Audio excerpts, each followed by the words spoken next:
अस्सलाम वालेकुम वरहमतुल्लाहि वबरकात। कैसे हैं आप सब? उम्मीद करता हूँ आप लोग खैर आफियत से होंगे। अल्लाह रब्बुल इज़्ज़त आप अहले मोहब्बत, अहले दिल, अहले तरीक़त को शाद रखे, आबाद रखे, सलामत रखे। शेख वो होता है जो ख़ुद मंजिल का दावा ना करे बल्कि मंजिल की तरफ लेकर जाए, जो मुरीद को अपनी ज़ात का असीर ना बनाए बल्कि अल्लाह की ग़ुलामी में ज़िंदगी बसर करने का तौर व तरीक़ा बताए, जो दिल को अपनी तरफ नहीं बल्कि अपने रब की तरफ मतवज्जा करे, जो शरीयत के चिराग के बगैर तरीक़त की तारीकी में कदम ना बढ़ाए। आज वो दौर चल रहा है कि हर इंसान ये सोचता है, हर इंसान बल्कि ये कहता भी है कि जितना बड़ा परहेज़गार मैं हूँ उतना बड़ा परहेज़गार कोई नहीं है। उसे अपने नमाज़ों पर, उसे अपने रोज़ों पर, उसे अपने तक़वे पर, उसे अपनी तहारत पर बड़ा घमंड होता है। लेकिन जो अहले मोहब्बत होते हैं, जो अहले तरीक़त होते हैं, जो अहले इल्म होते हैं, जो साहिबान तरीक़त होते हैं, वो बिल्कुल इसके बरअक्स होते हैं। उनकी ज़िंदगी का सिर्फ़ एक ही मकसद होता है कि अपने मुर्शद को, अपने अल्लाह को राज़ी करना और अल्लाह की मखलूक की खिदमत करना। उन्हें कभी अपनी इबादत पर घमंड नहीं होता, उन्हें कभी अपनी रियाज़त पर घमंड नहीं होता, उन्हें कभी अपने तक़वा, तहारत पर, इबादत पर घमंड नहीं होता। बल्कि जो घमंड वाले होते हैं उन्हें इन चीज़ों से निकाल कर वो अपने गिरोह में शामिल कर लेते हैं। अहले मोहब्बत वही तो होते हैं जो इंसान जो जानवरों तक को तकलीफ़ नहीं देते, जो चींटियों तक को तकलीफ़ नहीं देते, वही लोग अहले मोहब्बत कहलाते हैं। अहले मोहब्बत का ये शेवा होता है कि वो हमेशा मोहब्बत करना सिखाते हैं। उनके पास कोई भी आए, परहेज़गार आए, इबादत गुज़ार आए, नेकोकार आए, बदकार आए, बदकिरदार आए, शराबी आए, जुआरी आए, वो सबको अपनी बारगाह में कबूल कर लेते हैं।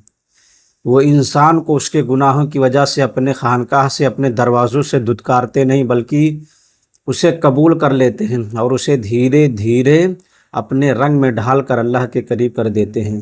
वो कभी किसी मुसलमान को काफिर नहीं कहते बल्कि वो काफिर को मुसलमान बनाते हैं। उनका ये तौर तरीक़ा होता है कि उनके यहाँ किसी भी मज़हब व मसलक के लोग आते हैं, वो उन्हीं के बताए हुए रास्ते पर अमल करते करते अल्लाह के बरगुज़ीदा बंदों में शुमार हो जाते हैं। अहले मोहब्बत वही तो होते हैं जो हमेशा भलाइयाँ बाँटते हैं, जो हमेशा आसानियाँ बाँटते हैं। वो इंसानों से नफ़रत नहीं करते, अगर कोई उनका दिल दुखाए तब भी वो दुआ देते हुए वापस चले जाते हैं। अगर कोई उन्हें सताए फिर भी उनके मुँह से एक लफ्ज़ नहीं निकलता। अगर कोई उन्हें उल्टा सीधा कहे वो सुन लेते हैं, फिर उसके बाद चले जाते हैं, क्योंकि उनकी जो तरबियत होती है वो यही तो होती है कि मोहब्बत सबसे, नफ़रत किसी से नहीं।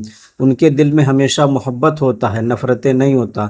और जिनके दिल में नफ़रतें होती हैं, जिनके दिल में बुग़्ज़ होता है, जिनके दिल में इनाद होता है, उसकी कोई भी इबादत कबूल नहीं होती। जिसके दिल में बुग़्ज़ होता है इंसानों के लिए, वह अहले मोहब्बत नहीं हो सकते। अहले मोहब्बत का दिल जो है बिल्कुल मोम की तरह होता है। अहले मोहब्बत हमेशा यही कोशिश करते हैं कि भलाइयाँ बाँटी जाए, आसानियाँ बाँटी जाए और अल्लाह के मखलूक की खिदमत किया जाए। इसलिए अहले मोहब्बत हमेशा प्यार बाँटते हैं, नफ़रतों से दूर रहना सिखाते हैं, आसानियाँ बाँटते हैं, दिलों में मोहब्बत पैदा करना जानते हैं। अहले मोहब्बत वही तो होते हैं, अगर कोई उनके पास आ जाए तो खुद उनको खिला देते हैं, खाते नहीं। अगर कोई प्यासा आ जाए तो खुद पिला देते हैं, पीते नहीं। अगर कोई नंगा आ जाए तो उसे नफीस कपड़े पहना देते हैं। अगर कोई परेशान हाल आ जाए तो उसकी परेशानी को दूर कर देते हैं। अहले मोहब्बत वही तो होते हैं जो अहले बैत से बहुत ज़्यादा प्यार करते हैं, जो सहाबा से मोहब्बत करते हैं, नबी करीम सल्लल्लाहु ताला अलैहि वसल्लम से इश्क करते हैं, अपने मुर्शद की बताई हुई बातों पर अमल करते हैं और धीरे धीरे वो एक दिन अल्लाह के बरगुज़ीदा बंदों में शुमार हो जाते हैं। अहले मोहब्बत वही तो होते हैं जो कभी किसी का दिल नहीं दुखाते। अगर उनका दिल टूट भी जाए तब भी उन्हें कोई मलाल नहीं होता। वो हर हाल में अल्लाह का शुक्र अदा करते हुए निकल जाते हैं।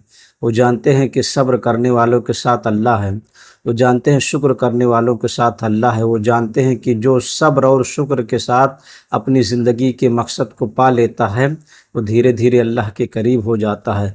तो इस दुनिया में अहले मोहब्बत उसी को कहा जाता है जो आसानियाँ बाँटते हैं, भलाइयाँ बाँटते हैं, नेकियां बाँटते हैं اور خود تکلیف میں رہ کر آسانیاں پیدا کرتے ہیں، بھلائیاں پیدا کرتے ہیں، نیکوں کی طرف بلاتے ہیں اور گناہوں سے دور رکھتے ہیں۔ اہل محبت وہی تو ہوتے ہیں جو خود تکلیف میں رہ کر، جو خود تکلیف و مصیبت برداشت کر کے اللہ کے مخلوق کی خدمت کرتے ہیں، اور یہی عمل اللہ کو پسند آتا ہے، اور یہ ایک دن وہ اللہ کے مقرب بندوں میں شمار ہو جاتے ہیں۔